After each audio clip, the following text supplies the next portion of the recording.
Մեր վերահսկողության տակ կան որոշակի տարածքներ, բոլոր հարցերը պետք է լուծվեն քաղաքակիրթ աշխարհին վայել սահմանազատման գործընթացի շրջանակներում։ Բայց սրա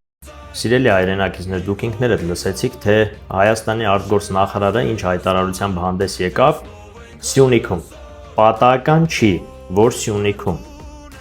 Բացի դա, 300,000 ադրբեջանցիների մասին մենք բավականին շատ տեսանյութեր արեցինք, ուղերձներ հղեցինք, որ ցանկանում են համաձայնեցնել այդ հարցը, ու համաձայնության գալուց հետո, այդ հարցը համաձայնեցնելուց հետո, հիմա էլ հող են նախապատրաստում Սյունիքը հանձնելու համար։ Սիրելի հայրենակիցներ, միթե դուք չեք տեսնում, միթե դուք չեք հասկանում ինչ է կատարվում։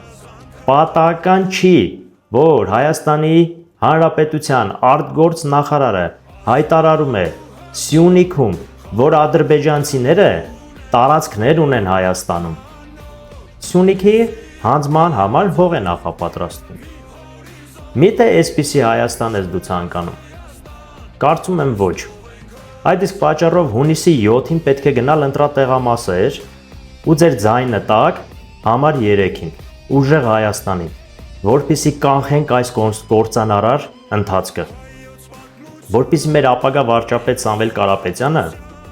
դիվանագիտության մեջ նոր ուժ հաղորդի եւ հանդես գանք ուժեղի ու թելադրողի դիրքերից։ Վերջ տանք այս շարունակական զիջումներին։